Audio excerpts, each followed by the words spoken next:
Hey everyone, welcome back to my YouTube channel. अगर आपको मेरी वीडियोस पसंद है तो प्लीज़ एक लाइक कमेंट और सब्सक्राइब पे ज़रूर बताना आपको ये कैसा लगा। और हाँ, मैं सबसे पहले आई एम सॉरी बोलना चाहती हूँ क्योंकि मेरा तबीयत बहुत ज़्यादा ख़राब हो गया था। मेरा गला भी पूरी तरह बैठ गया था। अभी भी मेरा आवाज़ थोड़ा सा लो साउंड हो रहा होगा तो प्लीज़ उसे इस बार इग्नोर करना, ओके। और जैसे मेरा गला बहुत अच्छा हो जाएगा तब मैं रेगुलर वीडियो अपलोड करूँगी। मैं कोशिश कर रही हूँ, पर ना जाने क्यों इस साल बहुत ज़्यादा ही मेरी तबीयत भी ख़राब हो रहा है, ना कुछ हो ही जा रहा है। हाँ, प्लीज़ मुझे माफ़ करना, ओके। मैं रेगुलर वीडियो अपलोड करने की कोशिश करती हूँ, पर मैं क्या करूँ, मेरे से हो ही नहीं रहा है। पर हाँ, मैं इस बार से करने की कोशिश कर रही हूँ। तो चलो ज़्यादा बकवास ना करते हुए हम वीडियो को स्टार्ट करते हैं। वांग जी की रट आ गई थी और विंग उसको मतलब किसी डिसिपल ने उसको बताया था कि वांग जी की तबीयत ख़राब है, इसीलिए विंग उसे देखने के लिए जिंगशी के अंदर चला गया था। उसे नहीं पता था कि वांग जी की रट आ चुकी है। वो वांग जी के पास जाते हुए महसूस कर पा रहा था कि उस रूम में बुरी तरह वांग जी की सैंड भरी पड़ी है, अल्फ़ा सैंड, उसके ड्रैगन की सैंड। विंग उसके कारण मदहोश हो गया। उसका ओमेगा उसके ऊपर टेक ओवर कर चुका था। हाँ, विंग अभी 15-16 साल का ही तो है, तो उसे अपने ओमेगा पे इतना ज़्यादा कंट्रोल नहीं है और वो पहले ज़्यादा किसी अल्फ़ा के पास भी नहीं आया है, जिसके कारण उसे वांग जी का सैंड और उसका अल्फ़ा ट्रिगर कर चुका है, जिसके कारण विंग का ओमेगा उसके ऊपर हावी कर चुका। वहीं वांग जी भी अभी रट में है, इसीलिए उसका मतलब कि उसे विंग का सेंट बहुत ज़्यादा क्लियर महसूस हो चुका था और वो भी विंग के पास आता है। दोनों एक पल के लिए एक दूसरे को देखते हैं और फिर वांग जी का अल्फा विंग को देखते साथ ही अपने ओमेगा को देखते साथ ही उसको अपनी तरफ खींच लेता है और वो विंग को बिना मौका दिए उसे किस करने लग गया, जिससे विंग शॉक हो गया था। पर वो कुछ टाइम बाद वांग जी को रिप्लाई भी करने लग गया था। विंग को मतलब उसे पता नहीं है कि ये सब कैसे किया जाता है, पर जैसे-जैसे वांग जी कर रहा है, वो उसे करने दे रहा है। विंग का ओमेगा अपने अल्फा को चाह रहा है, तो विंग भी क्या कर सकता है, इसीलिए वो भी वांग जी को जो कर रहा है, वो करने दे रहा है। पर कुछ टाइम बाद उसकी साँसें फूलने लग गई थी। ज़्यादा टाइम तक वो साँसें रोक थोड़ी ना सकता है, इसीलिए वो वांग जी के सीने में मारने लग गया था। और जब वांग जी के अल्फा को लगा कि विंग साँस नहीं ले पा रहा है, वो जल्दी से विंग से अलग हो गया। वांग जी और विंग गहरी-गहरी साँसें ले रहे थे, पर वांग जी रुका नहीं और उसने विंग के नेक पे अटैक कर दिया। वो वहाँ विंग के सैंड ग्लैंड को स्मेल करने लग गया था, उसे लिक करने लग गया था। वो अपने नोज़ को वहाँ बस रब किए जा रहा था, जिससे उसे विंग के ओमेगा सैंड महसूस हो सके। वांग जी के ड्रैगन को विंग के स्पिरिट का महसूस हो सके कुछ भी फेरोमोन। पर जैसे ही वांग जी के ड्रैगन को महसूस हुआ कि इस ओमेगा के अंदर कोई भी स्पिरिट नहीं है, वो जल्दी से विंग को अपने आप से दूर कर देता है। वांग जी के इस सडन रिएक्शन से विंग बुरी तरह शॉक हो गया था। वो नीचे में गिरकर वांग जी को शॉकिंगली देख रहा था। वहीं वांग जी का ड्रैगन गुस्से में विंग को कहता है, चले जाओ यहाँ से। ये सुन विंग की बॉडी पूरी शिवर कर उठी थी, क्योंकि वांग जी ने इतनी कोल्डली बोला था। वो वांग जी की आंखों में देख रहा था, जो मतलब वांग जी की एक आंख तो रेड थी, पर दूसरी आंख पूरी गोल्डन, जिससे विंग डर गया। हाँ, वांग जी की नॉर्मल आंखें भी गोल्डन है, पर अभी वांग जी की पूरी आंख गोल्डन हो चुकी है, जिसमें मतलब कि आप मान सकते हो हमारे आंखों में एक वाइट लेयर होता है, एक ब्लैक। तो वांग जी का जो गोल्डन नॉर्मल है, वो जो ब्लैक है वो तो गोल्डन है, पर अभी वांग जी का वो जो वाइट हिस्सा है वो भी गोल्डन हो चुका है, पूरी तरह गोल्डन, जिससे विंग डर गया था। वांग जी के दोनों आंखों को देखकर विंग पर भी वांग जी को देखते हुए कहता है, गगा। पर वांग जी उसे फिर से गुस्से में बोलता है, निकल जाओ यहाँ से, समझ नहीं आ रहा है क्या। ये बोलकर वो एक कदम पीछे चला गया, पर विंग खड़ा होता है और वो वांग जी को देखने लगा। वांग जी की पूरी बॉडी हॉट फील कर रही है, इसीलिए उसे हल्का सा दर्द भी हो रहा है, जिसे देखकर विंग उसके पास आने लगा। पर वांग जी इस बार फिर से गुस्से में बोलता है, निकल जाओ यहाँ से, तुम्हें सुनाई नहीं दे रहा है क्या? ये सुन फिर भी विंग वांग जी के पास आने लग गया था, क्योंकि वांग जी के अल्फा सेंट ने विंग को काबू कर लिया था। विंग अभी अपने ओमेगा के कंट्रोल में था। इसी कारण वो वांग जी के इस एग्रेसिव नेचर को इग्नोर करके अपने अल्फा के पास जा रहा था। पर वांग जी के ड्रैगन को आया गुस्सा और उसने विंग के नेक को पकड़ लिया था, जिससे विंग को सांस लेने में मुश्किल हो रही थी। वो वांग जी के हाथ को मारे जा रहा था। वांग जी ने अपने एक हाथ से विंग के नेक को पकड़ा हुआ था, पर उसका दूसरा हाथ अभी भी वांग जी के अल्फा के काबू में था। इसीलिए वांग जी के अल्फा ने वांग जी के ड्रैगन को रोकने के लिए उस दूसरे हाथ से वांग जी के उस हाथ को रोकने की कोशिश की, जिस हाथ से वांग जी ने विंग के नेक को पकड़ा हुआ है। वांग जी के अल्फा ने वांग जी के ड्रैगन को कहा, ये क्या कर रहे हो? वो मेरा ओमेगा है, तुम ऐसा नहीं कर सकते। पर वांग जी का ड्रैगन कहता है, मैं मैं ऐसा कर सकता हूँ। इसे यहाँ से जाने को बोलो, नहीं तो ये मेरे हाथों आज मर जाएगा। पर इस बात से वांग जी का अल्फा कहता है, क्यों क्यों मारोगे तुम? हमारा रट का टाइम चल रहा है और मेरा ओमेगा हम दोनों की मदद कर सकता है। ये सुनकर वांग जी के ड्रैगन का हाथ हल्का सा विंग के नेक पे लूज हो गया था। वो कहता है, नहीं, ये ओमेगा नहीं कर सकता। ये ओमेगा मेरे रट को कंट्रोल नहीं कर सकता। इस ओमेगा में इतनी ताकत नहीं है जो मुझे झेल सके। ये एक बार भी मुझे झेल नहीं सकता। मैं अपने अभी काबू में नहीं हूँ।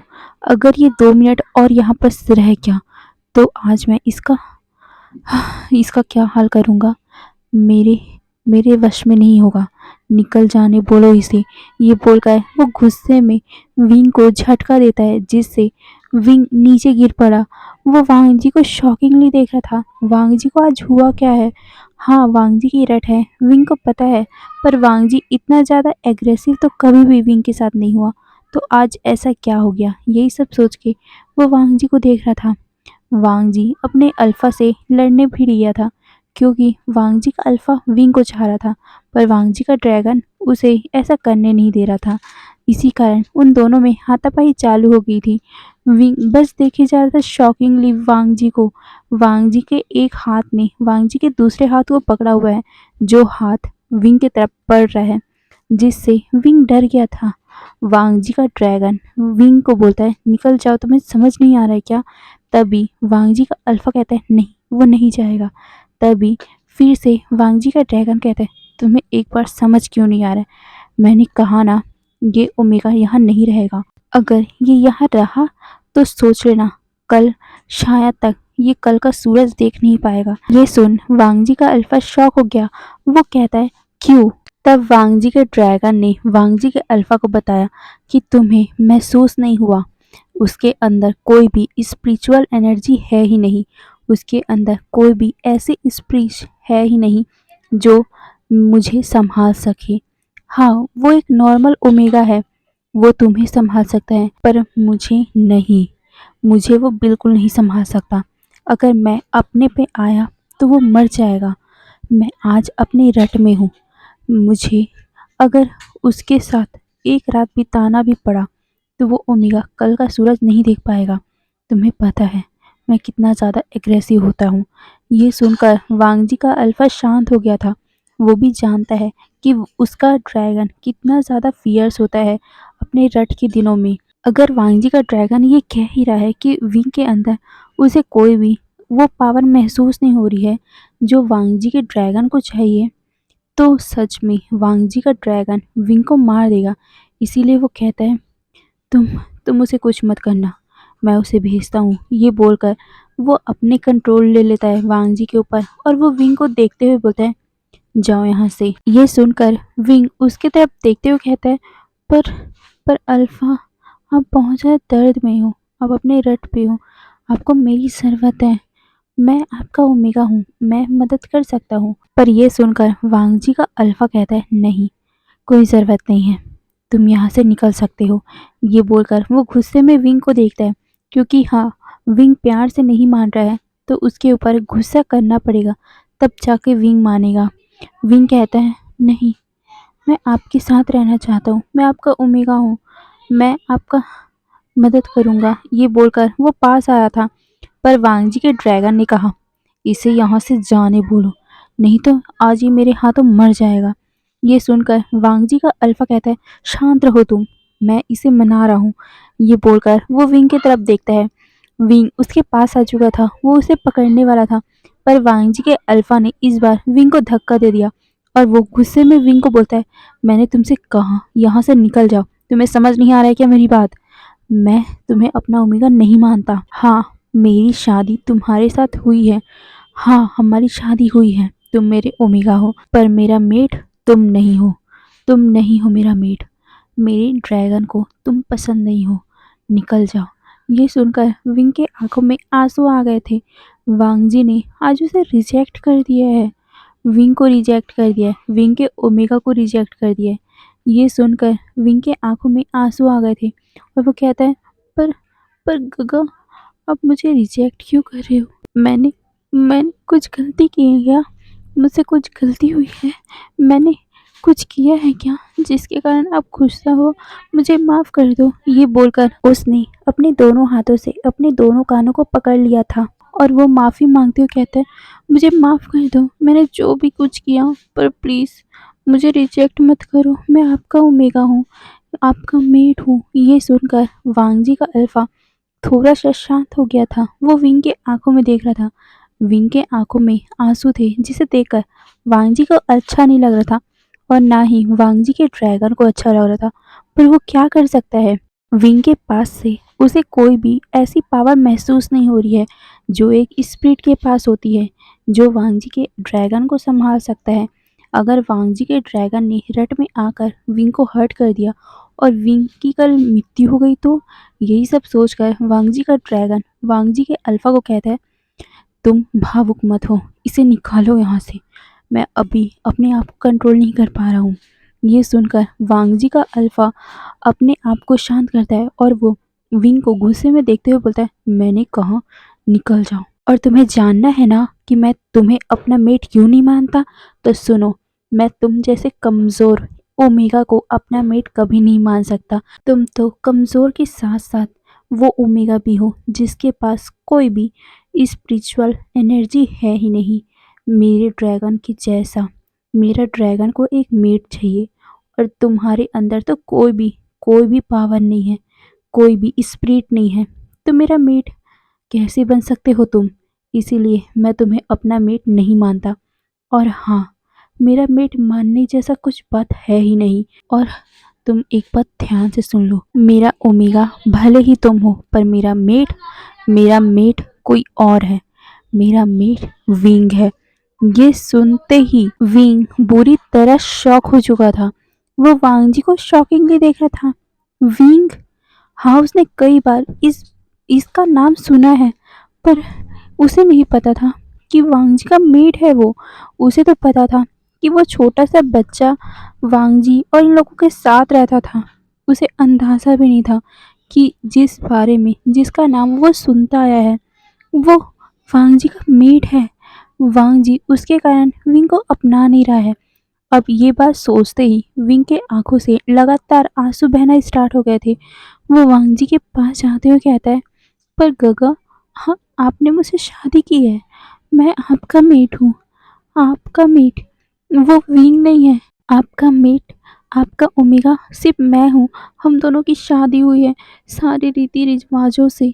ये सुनकर वांग जी ने अपनी आंखें टाइटली बंद कर ली थी और वो विंग के आंखों में देखना नहीं चाहता था, इसीलिए वो पीछे मुड़ गया था।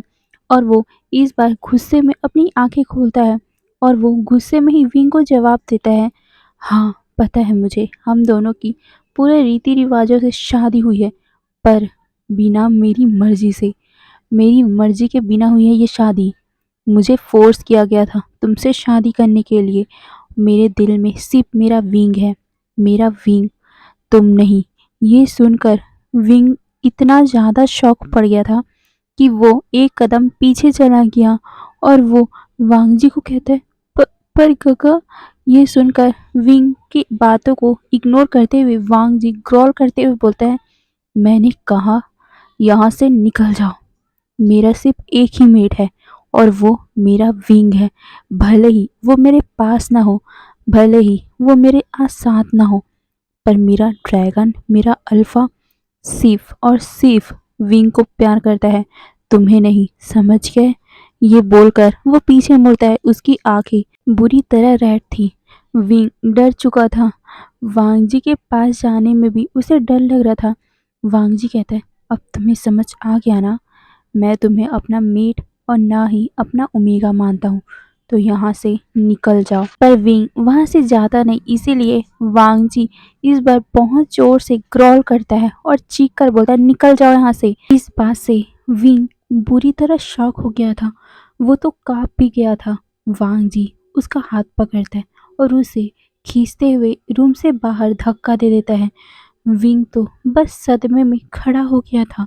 उसे अंदाजा भी नहीं था आज उसके साथ क्या क्या हो गया है। उसके अल्फा ने, उसके वांगजी ने, मतलब कि उसके हस्बैंड ने उसे अपना मानने से इनकार कर दिया। और आज उसे पता चला कि जिस अल्फा से उसकी शादी हुई है, उस अल्फा को फोर्स किया गया था उससे शादी करने के लिए। और तो और उसका अल्फा किसी और ही ओमेगा को, किसी और इंसान को अपना मेट मानता है। इस बात से विंग को बहुत ज़्यादा ही रोना आ रहा था। बहुत ज़्यादा ही टूट गया था विंग। विंग तो अब कुछ भी सुनना नहीं चाहता था। वहीं वांग जी जल्दी से गेट को बंद कर देता है और वो गहरी गहरी सांसें लेने लग गया था, क्योंकि उसका रट उसके ऊपर ट्रिगर हो रहा था विंग के फेरोमोन से। वांग जी का अल्फा अपने आप को कंट्रोल नहीं कर पा रहा था, वहीं विंग का ड्रैगन भी, क्योंकि दोनों ही तो एक ही पर्सन के साथ जुड़े हुए हैं ना, जिस कारण वांग जी पूरी तरह एक्साइट हो रहा था विंग के फेरोमोन को महसूस करते हुए। इसीलिए उसने विंग को जल्दी से धक्का दे दिया था और वो रूम के अंदर आकर गहरी गहरी सांसें लेते हुए अपने मन में ही कह रहा था, मुझे माफ़ कर दो, पर ये करना मेरी मजबूरी थी। ये बोलकर वो धीरे धीरे करके अंदर जाता है और अंदर अपनी रट को बिताने लग गया था।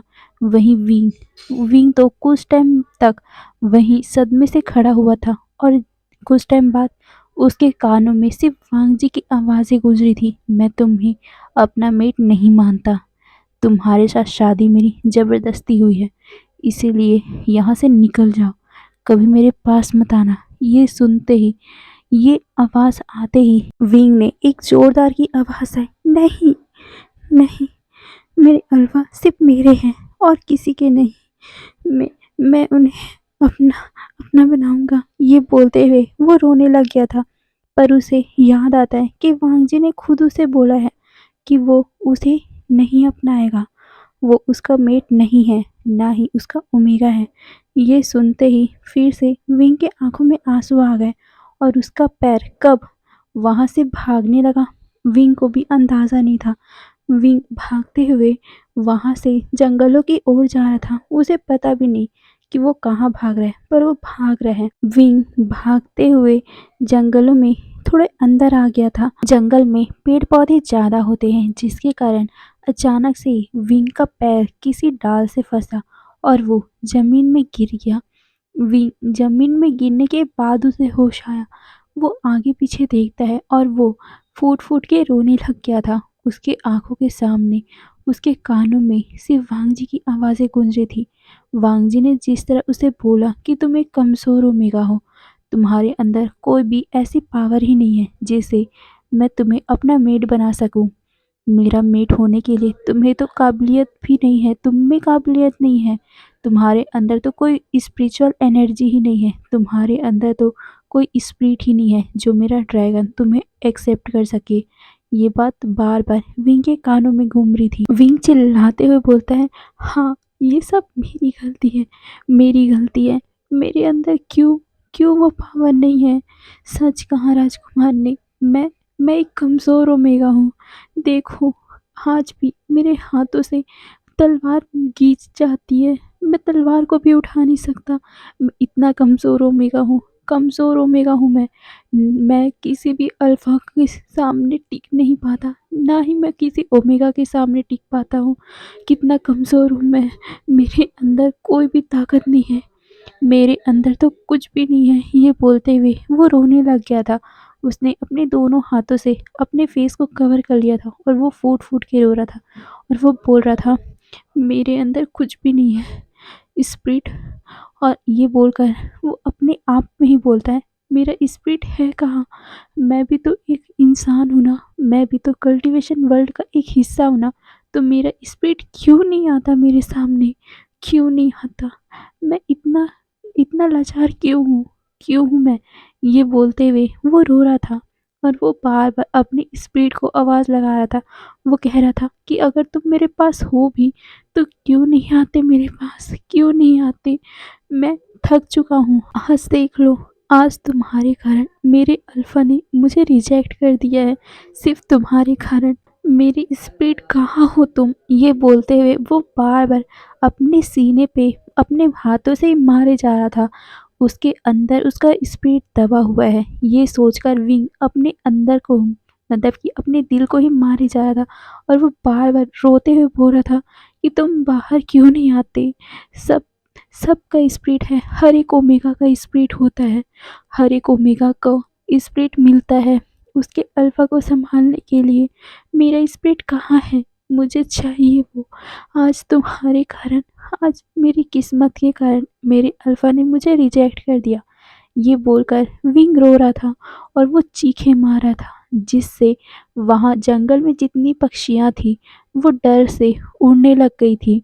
वहीं विंग फूट-फूट के रो रहा था और रोते-रोते वो ज़मीन पे लेट गया था।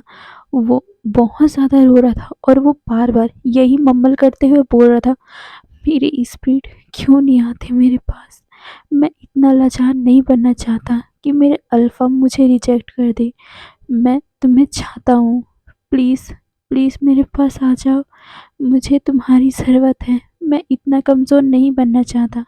प्लीज़, प्लीज़ मुझे एक बार तुम अगर कमज़ोर भी होगे तो मैं सह लूँगा, पर प्लीज़ मुझे स्पिरिट होने की एक होप तो दे दो कि हाँ, मेरे अंदर एक स्पिरिट है और मैं अपनी अल्फा को संभाल सकता हूँ। ये बोलकर वो रोते-रोते वहीं पर उसी जंगल में कब सो गया उसे पता भी नहीं चला। वहीं दूसरी तरफ वांग जी अपना पूरा रात उस दिन अपने रूम में ही बिताता है। उसे अंदाज़ा भी नहीं था कि उसने जो किया है उससे विंग की लाइफ में कितनी बड़ी चेंज आ चुकी है। विंग पूरे शाम तक अपने रूम में बंद रहता है। वहीं दूसरी तरफ मैडम लैन दोपहर में विंग का क्लास रहता है, इसीलिए विंग के बारे में उन्होंने नहीं पूछा। पर शाम शाम होते ही वो विंग को ढूंढने लग गई थी, क्योंकि इस टाइम विंग उनके पास ही रहता है और अभी विंग है ही नहीं, वो कहाँ है? यही सोचकर वो सीधा वांगजी के जिंगशी की तरफ जाती है। वो देखती है कि रूम का गेट तो अंदर से बंद है, इसीलिए वो नॉक करती है। पर तभी उनके नोज़ में कुछ स्मेल आता है। उसे महसूस होता है कि वांगजी रट में है, इसीलिए वो समझ जाती है कि शायद वांगजी अंदर है। पर वहाँ से कोई भी ओमेगा का स्मेल नहीं आ रहा है, मतलब कि विंग नहीं है यहाँ पास, मतलब कि आशियान नहीं है। तो विंग है कहाँ? यही सोचकर वो इधर-उधर देखती है और वो कुछ दूर चलकर किसी डिसिपल से पूछती भी है कि विवुशान कहाँ है? ये सुनकर वो डिसिपल कुछ बता ही नहीं पाए, क्योंकि उनको कुछ पता ही नहीं था। मैडम लैन पूरे लैन क्लैन में ढूंढने लग गई थी, क्योंकि उन्हें घबराहट होने लग गई थी। लैन क्लैन में उन्होंने विंग को देखा ही नहीं। वहाँ तो लैन चिंगेनजुन और लैन किरैन भी ढूंढने लग गए थे विंग को, क्योंकि विंग ऐसे कहीं भी नहीं जाता। पर आज अचानक से कहाँ चला गया? सारे लोग विंग को ढूंढने लग गए थे। पूरे लैन क्लैन में उन्होंने विंग को ढूंढ लिया था, पर लैन क्लैन में विंग मिला ही नहीं। इसीलिए लैन चिंगेनजुन को कुछ याद आता है। वो कहते हैं, किसी ने जंगल पे देखा, किसी ने कोल्ड पाउंड की तरफ देखा। तभी उनमें से एक इंसान बोलता है, जी मास्टर, मैंने कोल्ड पाउंड की तरफ देखा है, पर जंगलों की तरफ नहीं। ये सुनकर मैडम लैन कहती है, तुम क्या कर रहे हो यहाँ पर? जल्द ढूंढो। ये बोल वो भी वांगजी के जिंगशी की तरफ, जो जंगल है, उस तरफ जाने लग गई थी। सारे लोग उस तरफ ढूंढने लग गए थे, जंगलों में ढूंढने लग गए थे। तब भी किसी डिसिपल की आवाज़ आती है। सारे लोग उस डिसिपल के तरफ जाते हैं। वो देखते हैं कि विंग जमीन पे सोया हुआ है। उसके आगे पीछे चारों तरफ खरगोश खेल रहे हैं। ये देखकर मैडम लैन के होठों में एक स्माइल आ गई थी।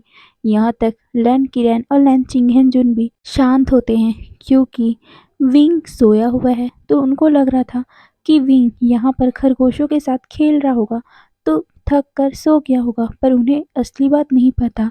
वहीं विंग विंग रोते रोते सोया हुआ था, इसीलिए उसे जरा सा भी अंदाज़ा नहीं था कि उसके आगे पीछे क्या चल रहा है। मैडम लैन उसके पास आती है और वो विंग को हिलाते हुए बोलती है, आशियान, आशियान, तुम यहाँ क्यों सो रहे हो? तुम देखो कितने गंदे हो गए, उठो। ये बोलते हुए वो उसे हिलाती है। विंग जब मैडम लैन की आवाज़ सुनता है तब जाके उसकी नींद खुलती है। वो धीरे से अपनी आंखें खोलता है, पर उसकी आंखों में जलन हो रहा था क्योंकि वो रो रहा था। होता है जब ज़्यादा रोते हैं तो आंखें हल्की सी सूज जाती है और वो थोड़ा जलने भी लग जाती है। मैडम लैन जब विंग को देखती है वो शॉक में पड़ गई थी क्योंकि विंग की पूरी आंखें रोने की वजह से रेड हो चुकी थी। मैडम लैन जल्दी से विंग के गालों को पकड़ लेती है और वो कहती है, आशियान, तुम्हें हुआ क्या है? तुम्हारी आंखें। ये बोलकर वो बार बार उसकी आंखों को देख रही थी। वो कहती है, क्या हुआ? तुम तुम यहाँ क्यों थी? और तुम रो रही थी क्या? तुम्हारी आंखें देखो पूरी रेड हो चुकी है। ये सुनकर विंग आगे पीछे देखता है। वो देखता है कि सारे लैन क्लैन के डिसिपल, लैन चिंगहेंजुन, लैन किरैन, मैडम लैन सारे यही हैं। इसीलिए वो जल्दी से अपने फेस को ठीक करता है। वो कहता है, नहीं माँ, मैं ठीक हूँ। मैं बस, ये बोलते हुए वो आगे पीछे देख ही रहा था कि तभी उसे दिखता है कि सारे खरगोश, मतलब कि कुछ छोटे से खरगोश उसके आगे पीछे घूम रहे हैं। इसीलिए वो बहाना बनाते हुए कहता है, मैं तो बस ये खरगोश देखिए ना, ये खरगोश कितने प्यारे प्यारे हैं। मैं यहाँ पर आया था और ये खरगोश मुझे दिख गए, इसीलिए मैं यहीं पर आके बैठ गया था और कब सो गया पता भी नहीं चला। ये बोलकर वो इधर उधर अपनी आंखों को कर रहा था। मैडम लैन उसके गालों को सहलाते हुए बोलती है, पर आशियान, तुम्हें ऐसे नहीं करना चाहिए था। मैं कितना ज़्यादा डर गई थी, तुम्हें पता भी है। और तुम्हारी आंखों को देखो कितनी ज़्यादा रेड हो गई है। तुम तुम ठीक तो हो ना? ये सुनकर विंग अपने आंखों को रब करते हुए बोलता है, हाँ हाँ माँ, मैं ठीक हूँ, बस शायद तक कुछ चला गया होगा। ये बोलकर वो अपनी आंखों को फिर से रब करता है।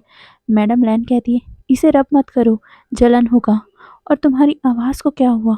तुम रो रहे थे क्या? ये सुन विंग जल्दी से बोलता है, नहीं, मैं ठीक हूँ, वो शायद मुझे कोल्ड हो गया होगा। हाँ, यही यही बात है। ये बोलकर वो जल्दी से अपने आप को खड़ा करता है और वो कहता है, माँ, आप आप लोग यहाँ क्या कर रहे हो? मैडम लैन उससे बोलती है, हम तो तुम्हें ही ढूंढने आए थे। मैं कितना ज़्यादा घबरा गई थी।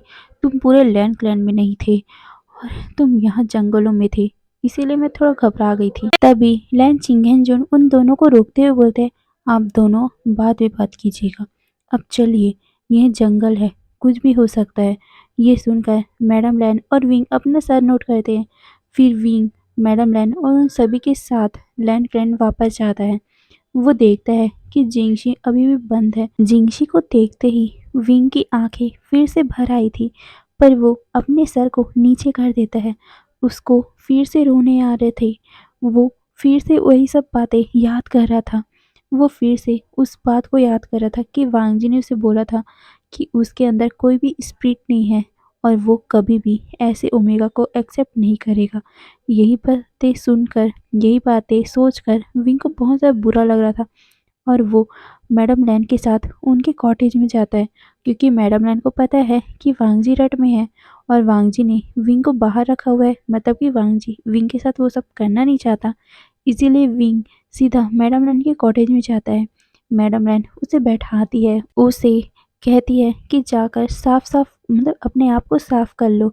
विंग ऐसा ही करता है। फिर मैडम लैन उसको पानी ला के देती है। विंग उसे पीता है। मैडम लैन विंग के पास आकर बैठती है। तभी विंग मैडम लैन से कहता है, माँ, मैं आपसे कुछ पूछ सकता हूँ क्या? ये सुनकर मैडम लैन कहती है, हाँ पूछो, मैंने कभी भी तुम्हें नहीं बोला, तुम बेझिझक मुझसे पूछ सकते हो। ये सुनकर विंग कहता है, विंग विंग कौन था माँ? ये सुनकर मैडम नैन एक पल के लिए थोड़ा-सा शॉक हो गई थी। वो कहती है, "विंग, मैंने तुम्हें बताया था ना, वो बस हमारे साथ कुछ दिनों के लिए रहने आया था। मेरा बहुत प्यारा बच्चा था वो। वो बहुत ही क्यूट था। तुम्हें बताया था ना मैंने।" ये सुनकर विंग कहता है, "हाँ, मुझे पता है ये सब, पर मैं कुछ और जानना चाहता हूँ।" वो बात जो ये बोलते हुए उसने अपनी आँखों को नीचे कर लिया था। वो कहता है, "माँ, मुझे गगा और विंग का रिश्ता जानना था।" ये सुनकर मैडम लैन विंग की तरफ देखती है। वो कहती है, "क्या?" तभी विंग कहता है, "माँ, प्लीज़ मुझे बताइए ना, गगा और विंग का रिश्ता क्या था? क्या गगा को विंग पसंद था?" ये सुनकर मैडम लैन कहती है, "वो श्यान, ऐसा कुछ भी बात नहीं है। तुम इधर देखो।" ये बोलकर वो विंग के गालों को पकड़ती है और कहती है, "तुम्हें ये सब किसने बताया है?" ये सुन विंग रोने लग गया था। मैडम लैन उसे गले से लगा रहे थे, क्योंकि उन्हें अंदाज़ा हो गया था कि ये सब बातें वांग जी ने ही कही होगी, क्योंकि वांग जी के अलावा ये सब बातें कोई कर भी नहीं सकता। मैडम लैन विंग के बालों को सहलाते हुए कहती है, "आशियान, हुआ क्या है? मुझे साफ-साफ बताओ।" ये सुनकर विंग ने साफ-साफ मैडम लैन को बता दिया था कि वो रट में वांग जी की मदद करना चाहता था, पर वांग जी ने उसे मना कर दिया और उसने रिजेक्ट करते हुए कह भी दिया था कि उसका ओमेगा, उसका मेट सिर्फ विंग होगा, ना कि वीवो श्यान होगा। ये सुनकर मैडम लैन विंग के गालों को सहलाते हुए बोलती है, "आशियान, वांग जी के मेट, वांग जी की ओमेगा सिर्फ तुम हो, विंग नहीं है। विंग एक छोटा सा बच्चा था। उस टाइम वो सिर्फ 1-2 साल या फिर 3 साल का बच्चा था वो। वांग जी और विंग का कोई भी ऐसा रिश्ता नहीं था। हाँ, हम दोनों ने, मतलब कि हमारे परिवार ने वांग जी की शादी विंग से करवा दी थी, पर उसके बाद कुछ भी नहीं था। उस टाइम वांग जी ना अल्फा बना था और ना ही विंग ओमेगा, तो उन दोनों का ऐसा रिश्ता नहीं था। पर तुम हो तुम हो वांग जी के मेट, तो तुम विंग के बातें ध्यान ही मत दो। तुम हो, समझ गए? वांग जी सिर्फ एक शादी को मानता है। वो इन लैंड के नियमों को मानता है, इसीलिए उसने ये सब बातें कह दी।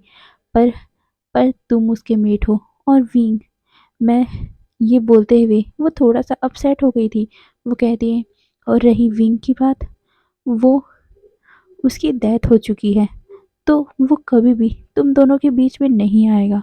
समझ गए? तुम वांग जी के मेट हो, तुम ही ओमेगा हो उसके, तुम ही लैंड क्लैन के लैंड फुरैन हो। तो बस अब रोना बंद करो।" ये बोलकर वो उसके आंसुओं को साफ करती है। पर विंग रोते हुए कहता है, "पर माँ, उन्होंने मुझे मेट मानने से मना कर दिया। उन्होंने मुझे ओमेगा मानने से मना कर दिया। उन्होंने कहा कि मैं वीक हूँ, मैं उनका मेट नहीं बन सकता।" ये सुनकर मैडम नैन कहती है, "कौन कहता है तुम वीक हो? तुम वीक नहीं हो, समझ गए? कोई भी ओमेगा वीक नहीं होता।" ये सुनकर मैं विंग कहता है, "पर मेरे अंदर कोई भी स्पिरिट नहीं है। उन्होंने कहा कि मैं उनके लायक नहीं हूँ।" ये सुनकर मैडम लन को थोड़ा शॉक लगा। विंग के पास कोई भी स्पिरिट नहीं है, ये क्या बात है? ये सुनकर वो विंग को बोलती है, "आशियान, ये क्या बात कर रहे हो तुम? तुम्हारे अंदर कोई भी स्पिरिट नहीं है?" ये सुनकर विंग अपना सर शेक करते हुए बोलता है, "नहीं, मुझे मुझे वो महसूस ही नहीं होता। मुझे मुझे पता भी नहीं है कि मेरे अंदर कोई स्पिरिट है भी कि नहीं, कि मैं एक नॉर्मल ओमेगा हूँ।" ये बोलकर वो रोने लग गया था। पर तभी मैडम लैन कहती है, "पर ऐसा कैसे हो सकता है? तुम्हारी माँ तो एक वेयरवुल्फ थी। तो तुम्हारे माँ के जैसे ही तुम वेयरवुल्फ होने चाहिए ना, या फिर तुम्हारे डैड के जैसे। तुम एक नॉर्मल इंसान नहीं हो सकते। शायद तक तुम्हारा स्पिरिट अभी तक बाहर आया नहीं है, वो ग्रो नहीं हुआ है। तुम्हें अच्छे से कल्टीवेशन करनी पड़ेगी, तब जाकर वो बाहर आएगा। तुम अपने आप को कमज़ोर मत समझो, समझे? कोई भी वेयरवुल्फ कमज़ोर नहीं होता।" ये सुनकर विंग अपना सर हिलाता है, पर वो कहता है, "पर माँ, मुझे मुझे नहीं पता कैसे ये सब किया जाता है, और जांगफू ने मुझे, गगा ने मुझे रिजेक्ट कर दिया।" ये बोलकर वो फिर से रोने लग गया था। पर मैडम लैन फिर से उसके आंसू को साफ करती है और कहती है, चुप करो, मैंने बोला ना तुम्हें आशियान, तुम कमज़ोर नहीं हो। और रही वांग जी की बात, वो एक बेवकूफ़ है, मैं उसे समझाऊंगी, मैं उसे डांट लगाऊंगी। और वांग जी ने कहा ना कि वो तुम्हें अपना ओमेगा नहीं मानता, तो तुम साबित करो कि तुम एक बहुत अच्छे ओमेगा हो, तुम साबित करो कि तुम कमज़ोर नहीं हो, ऐसे बच्चों की तरह रो मत। ये बोलकर वो विंग को डांट लगाती है। विंग कहता है, पर मैं कैसे करूँगा। ये सुनकर मैडम लैन कहती है, मैंने कहा बस तुम रो मत और मैं तुम्हें बताऊंगी तुम्हें कैसे स्ट्रांग बनना है। ये सुनकर विंग अपना सर शेक करता है और फिर मैडम लैन उसे शांत करवाती है और कुछ अपने हाथों से ही खिलाती है। विंग कुछ खाता है और फिर मैडम लैन की गोद में अपना सर रख के सो गया था। वहीं मैडम लैन उनको वांग जी के ऊपर बहुत ज़्यादा ही गुस्सा आ रहा था। वांग जी किस तरह विवुशियान से बातें कर सकता है, वो कैसे बोल सकता है कि विभूषण कमज़ोर है, वो कैसे बोल सकता है कि विभूषण उसका ओमेगा, उसका मेट नहीं है, उन दोनों की शादी हुई है, तो वांग जी कैसे बोल सकता है ये सब। इसी बात पे मैडम लैन को बहुत ज़्यादा गुस्सा आ रहा था और उन्होंने कुछ डिसाइड किया था, उन्होंने सोच लिया था कि वो वांग जी और विभूषण को एक करके रहेंगी, उन्हें कुछ भी करना पड़े, पर वो वांग जी को विंग मतलब कि विभूषण के साथ तो करके रहेंगी। अगर उन्हें और भी कुछ करना पड़ा या फिर लैंड क्लैन के रूल के खिलाफ भी जाना पड़ा, पर भी वो जाएंगी और विवुशान को वांग जी का मेट तो बना के ही रहेंगी। उन्होंने ये सोच लिया था, क्योंकि अगर विवुशान वांग जी का मेट बनेगा तो वांग जी विंग के बातों से, विंग के ख्वाबों से बाहर निकलेगा और वो जीना सीखेगा। यही सब सोचकर उन्होंने ये सब ठान लिया था और वो विंग के बालों को सहलाती है, उसके फोरहेड पे किस करती है और वो विंग को अच्छे से बेड पर सुलाकर बाहर रूम से चली गई थी। हे एवरीवन, तो आज के लिए बस इतना ही, फिर नेक्स्ट पार्ट में देखेंगे आगे क्या होगा। ओके, और हाँ, मैं रेगुलर वीडियो अपलोड करने की कोशिश कर रही हूँ। ओके, फिर बाय बाय।